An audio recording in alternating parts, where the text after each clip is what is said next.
This is the Chiefs official podcast network. Take advantage of the day. When you get an opportunity in this game, you make a play. Good playmakers on three. 1, 2, 3.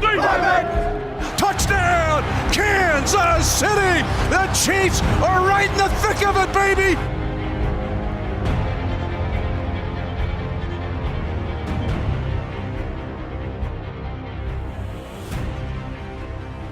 Hopefully you can smell the sweat and what you smelled in high school gym class, because it's training camp and you can smell it through the sound here, because that's the way we're smelling right now.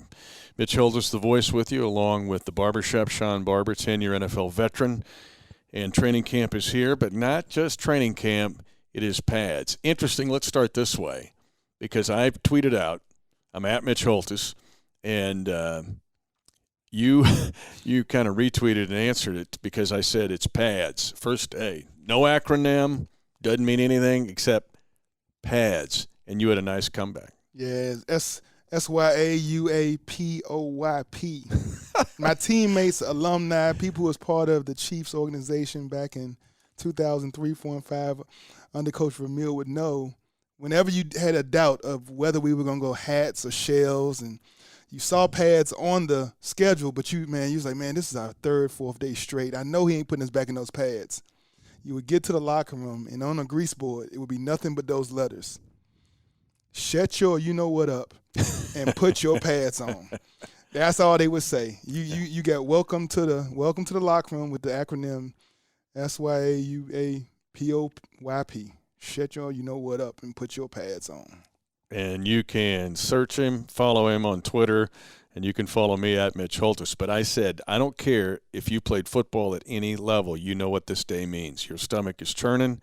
But this is a game played in pads. I don't want to be simplistic here, and the safety of the game has improved so much. But there is a mentality at training camp, put the pads on, and let her fly. And we're going to start. The first quarter is one of my favorite drills. The first quarter of our podcast today is running backs against linebackers. 2 days. Saw it. Who likes it, who wants to learn, who wants to do it, and doesn't shy away from it. Yeah, I love this drill. You know, that one-on-ones, it's a blitz pickup drill. You have your running backs and your tight ends trying to pick up linebackers attacking through the middle gaps and off the edges. And I'm going to be honest, the drill is designed for the bull rush.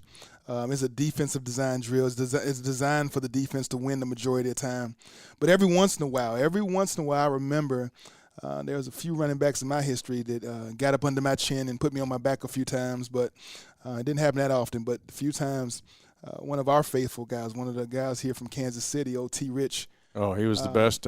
He was the best, man. He was able. He had a defensive guy's mentality. Although he was a running back, fullback, he played with a grittiness and a toughness that was, I think, more relatable to a defensive-minded guy. Linebackers love the drill because they get about a 5 to 6 yard head start. But when T. Rich would rep it, they would go, I got a rock in my shoe. Why don't you go? I've got to tie my shoes here. But we see something here in the first couple of days with the running backs. And I love it, the fact Eric Bieniemy's offensive coordinator, but he stays in there, and Deland McCullough, I like him too because it's like Bieniemy 2.0. But a guy like Anthony Sherman, the sausage, loves the drill. Who likes it? He likes it. Who wants to learn? He likes to learn and teach.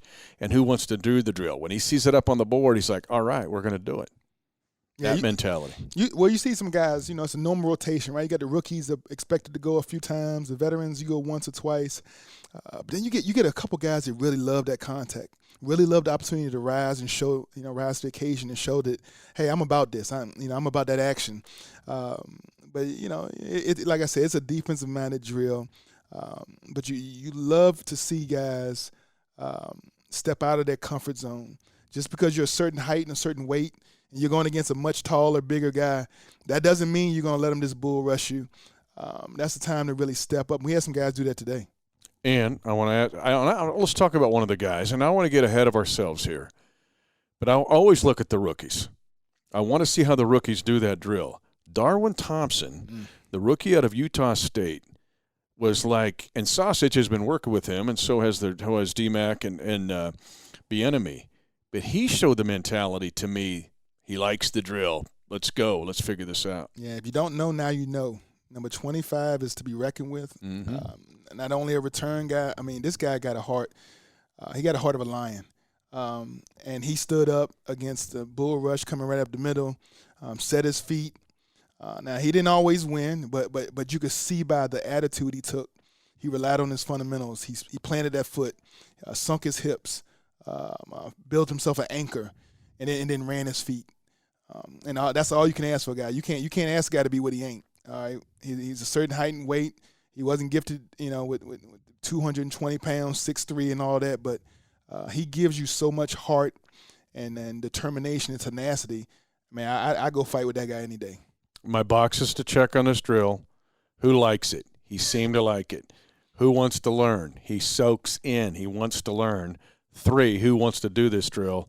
Thompson seems like he wants to do it. Now, where it comes back on the linebackers and now it gets flipped on them is they got to cover.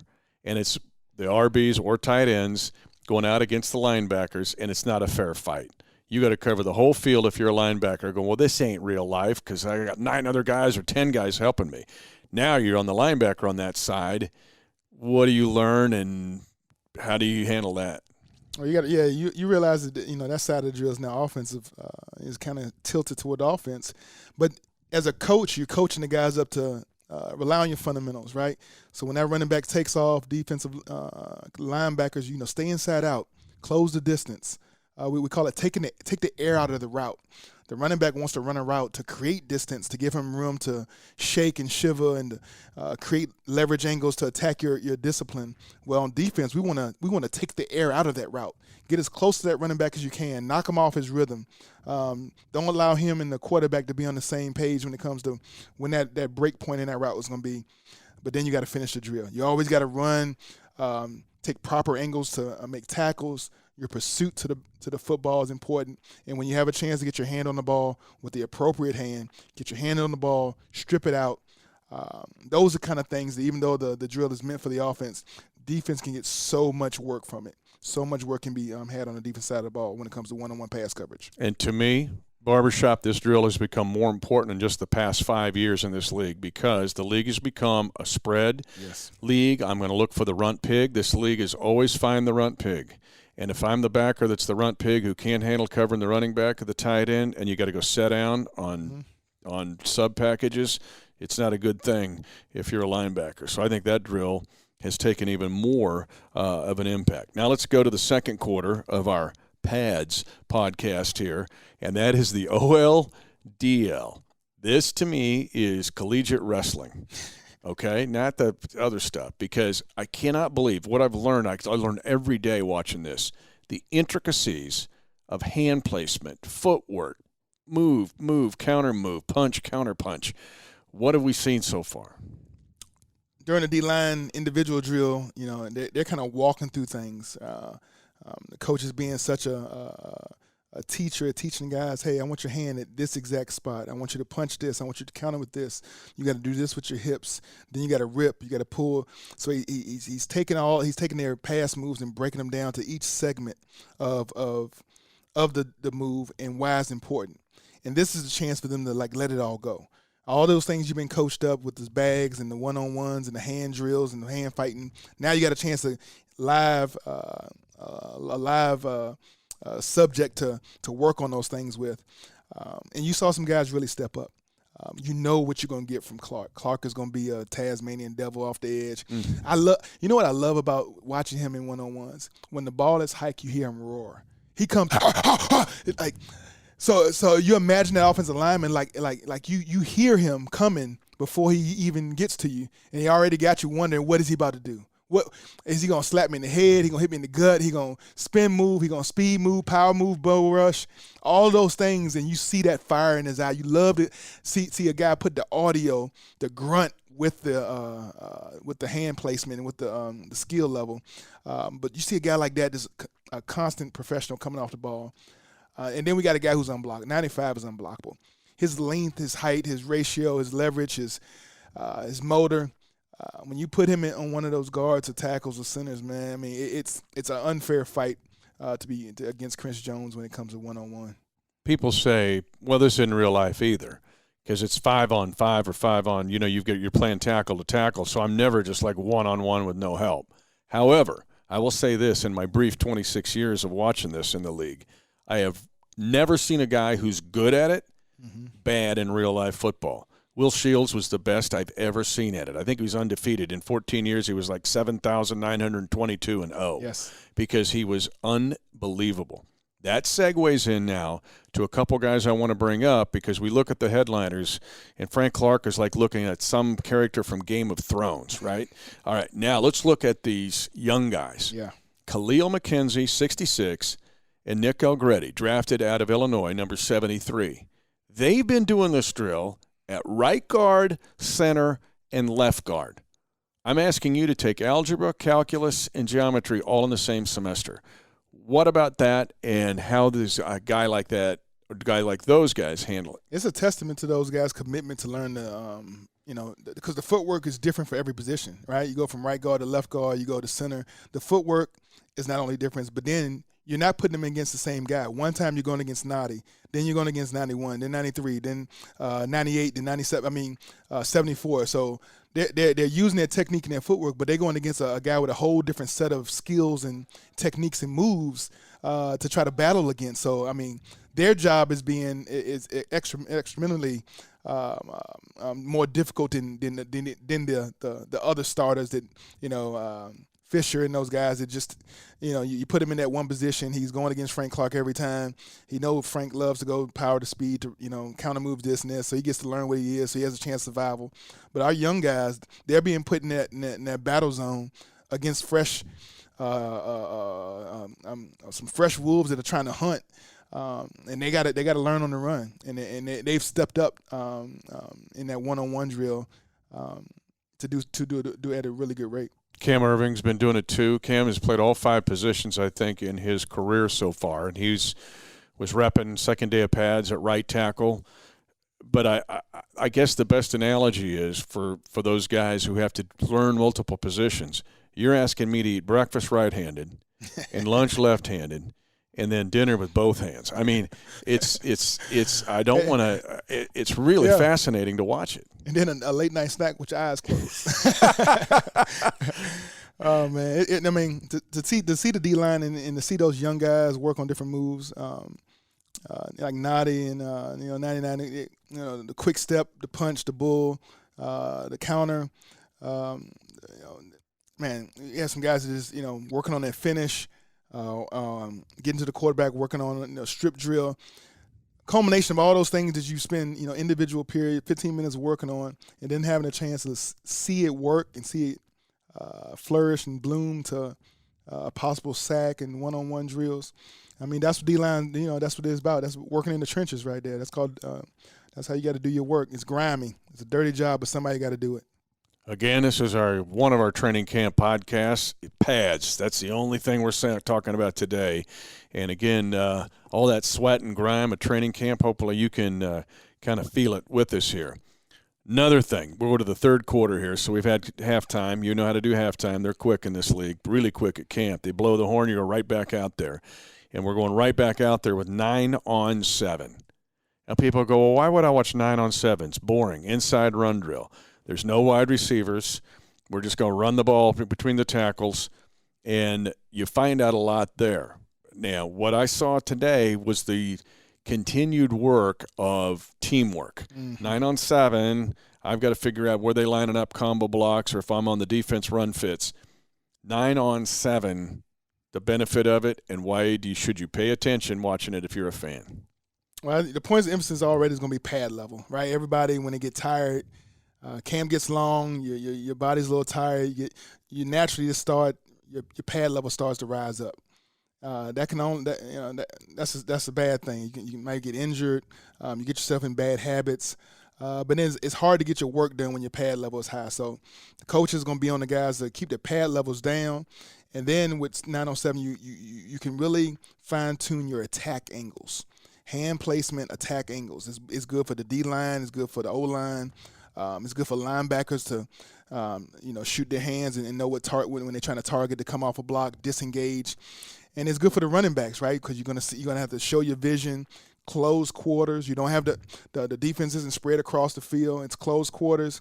It's about 8 to 9 yards between tackle to tackle, and that line is moving together. Those linebackers are coming. Linebackers are coming downfield. Everybody knows it's going to be a run, and you still got to use your proper attack mentality from a running back.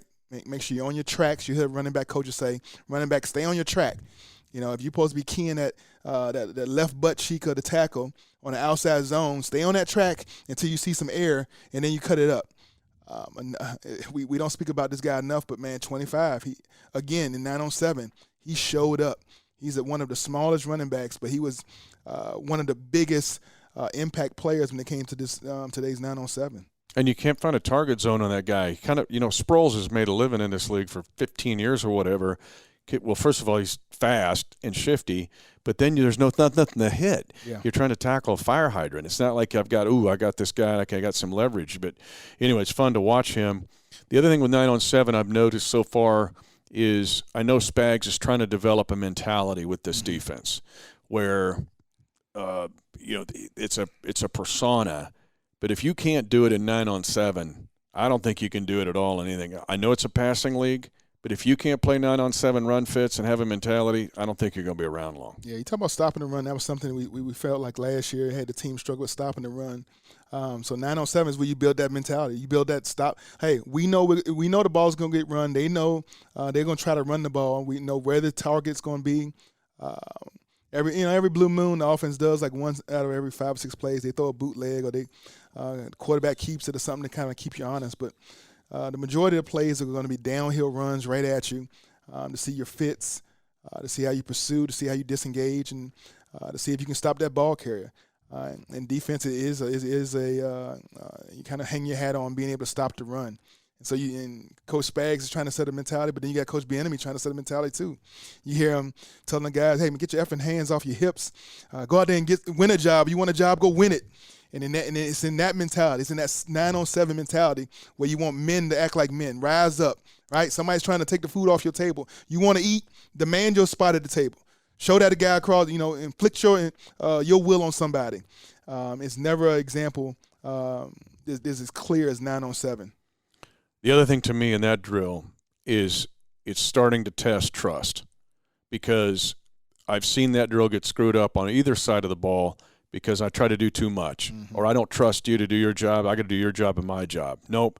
It's trusting that you'll do it and I'll do it. Same thing on the offensive side. The offensive line, I got to trust my comrades, but I also have to trust the back. Hit the hole like you're saying, or do the one jump cut if we're running zone and you're going to run the cutback lane, or trusting the backside backer is going to be there on the defensive side of the ball. It just seems like that drill is one where you can really micro it down, because we talk about trust, but in 9-on-7, you could have nothing but trust. And let's be honest, with Patrick Mahomes being the quarterback of this offense, you got to know the ball's going to be aired out all over the field, right? He's going to do his thing. He's going to get the ball attacking all 7 zones of the pass.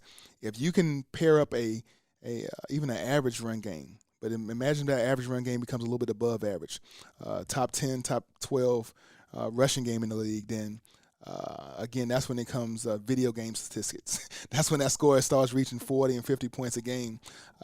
Because when you can't stop a quarterback from throwing the ball, and then you can't stop him from running, well, that's the only 2 things they do with the ball. So it's going to be a long day for any defense trying to stop this Chiefs offense if that running game gets to going the way we know it can. Let me give one example where it is real life, and it's the AFC Championship game. Right before the 2-minute warning, it's 20-17 Patriots. And the Chiefs blew those dudes off the ball, and Damian Williams goes in at 24-20. And I'm thinking, we got a shot. Now, we talked about it earlier on a podcast. You can go back and listen to what happened after that.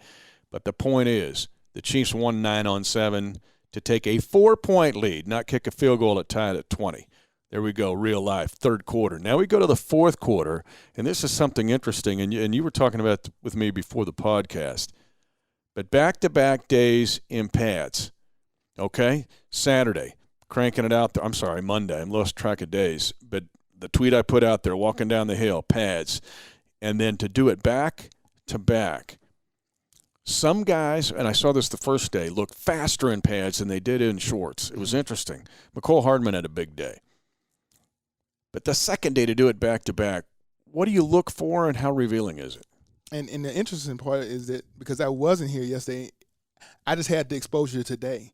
And so there were certain guys on the field that just stood out to me. Certain guys were bouncing around. Certain guys had a little bit of energy in their step, and they made everybody else look a little bit slow. And what you know is it's not a physical thing. They all was out here practicing yesterday together, but some guys from a mental standpoint, they can train themselves to continue to go 95%, 100%, even when they're tired, when they're exhausted, the legs hurt. Feel the cement shoes, the sand kind of, feel like you got sandbags around your ankles, but you're able to still force your body to, when you have those 4, 5, 6 reps, hey, you're going to go full speed. You're going to run your route full speed. You're going to break on the ball. You're not going to be falling on the ground. That's the thing we heard over and over today. Get off the ground, get off the ground. As legs gets tired, guys, your fundamental, your technique, your balance, all those things, your equilibrium, it pays a price. And the guys that can battle through that from a mental standpoint, those are the guys in the fourth quarter and overtime you need to be on the field. Those are the guys late in December and in playoff football you're going to need to be on your field. And so from an evaluation standpoint, that is when you can really evaluate who the guys you really want to be part of that 53 is day 2, day 3 of pads, coming back from a padded practice, knowing the guys are tired, knowing they're a little bit sore, who can still hone in, focusing, get a line assignment, and still burst to the football. I see people would say, Barbershop, that, hey, well, this isn't real life. You never play back-to-back games in pads. This isn't baseball. But of all of the things you're mentioning, the mental and physical toughness, emotional toughness, to do this and string them together. Here's the other thing I've noticed. Guys will flash, then they disappear. But it's the guys who don't have to flash, but they're ringing a bell today. They'll ring it tomorrow, even if it's pads. Yeah, that mental aspect, that mental toughness takes over. Wrapping it out in your mind, just mentally, don't let your body, they say fatigue make cowards of us all. There are certain athletes that is not true for. They embrace the suck. They want that tough, they want that feeling of being exhausted so they can force themselves to push themselves through it. Because then when things get tough, when things start getting, the scoreboard don't look like it should, and the first half didn't go the way it's supposed to, you don't have to worry about that guy coming out at halftime and not giving it all. He's conditioned himself to, he only goes one way. It's all out, balls against the wall. He gives 100% effort. He's there for you first quarter like he is in the fourth quarter. You're not worrying about him tapping out. And that's what training camp's about. You want to build that mentality, that trust, that brotherhood, to know, hey, man, I got your back. I'm covering your six, is that military term. But I got your backside. You ain't got to worry about this. You look forward, handle your business, and I got your back. And the back-to-back pads, that's where you find out the men from the boys. Here's what fascinates me about Andy Reid. We know he's cutting edge. He's thinking of stuff that nobody's planning for, right? But in his training regimen, I had a talk the other day with him about it. He uses an 18th century and a 19th century military technique that was in Europe, where it is a method of kind of varying speeds. You hit it, you go medium, then you rest, but you're ready when you get. It's why he gets such great starts, I think. I mean, other than the 2014 season, every year has been off to a good start. I guess the 1-5 wasn't great in 15, but the point is he's got a training regimen that is, again, it's so old school, it's new school. But how much is he trying to see guys who can handle it? Because this is all calculated by him. This isn't let's go pads today and see what we got. He was thinking about this all the way back in February and March. That's where I'm fascinated with this guy. Yeah, and I think it trickles down through the offensive coordinator, defensive coordinator. You just, when you're at training camp, listen, open up your ears. Make sure you just don't get mesmerized with what's going on the field. Listen to Coach Bieniemy. Listen to Coach Spags. Listen to the position coaches. Go fast, go fast. You'll hear him say it over again. Go finish, go fast. Let's go. We got to go. In the huddle, out the huddle, off the field. Next squad up, next drill. They want them to be pushing themselves to go see how fast you can process the information. Because if you can overload your system and still get it done here in training camp when you're tired, when it's back-to-back and your legs are tired and you're exhausted, game day becomes easy. And then the coaches can really start throwing things at you and making adjustments, making changes, because they've seen how you face adversity and overcome it. Well, now that trust factor comes in. They trust you can handle it. They're able to move on to the next phase of things. And so, like you said, Andy is using something from the archives of military from the 18th century, but it's proven today to still work. And so, he knows he's forgotten more football than I ever knew in my life. So we take our hats off to Coach Big Red. And he's strategic, and he loves to build tough teams, and he is tough. People look at him, he's a nice guy, and, well, he's grandpa, he's got great grandkids and a family and stuff. I'm telling you, the dude is tough, and he eats up these pad practices. He's seeing everything, and it is fun to watch it. Final thing as we move on here at training camp is, because there will be days in shells then they'll have a day off, mandatory. But how much is building 1 week on the next important for these guys, particularly when you go back? Because here's the deal. You're in pads, whoop, shells, day off, you go right back to pads. That's right. How about building on it week to week? Well, it ain't no warming up, right? It's pedal to the metal. When it's time to put those pads on, I feel sorry for the guy who thinks that there's going to be a period or two of let's ease into this thing. When the pads are on and you walk down that hill, you better be lathered up, ready to go. Because they jump right into 7-on-7, 1-on-1. These are contact, high-intensity drills. And like I said, you got to be ready to roll. So whether you're coming back from a day off, lick your wounds, get your rest. But when you wake up that morning, those pads going on, you better be raring with them RPMs revved real high. Because it's gonna be one of those days where you say you run around like the ground's on fire. Well, we're going to stay on fire with these podcasts. All right, Barbershop, we just keep moving forward in camp. He is the Barbershop. I am the voice.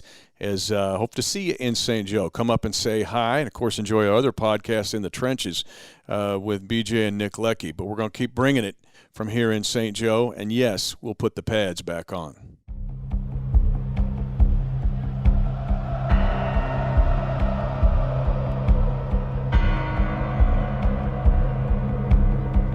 Thanks for listening to the Chiefs Official Podcast Network.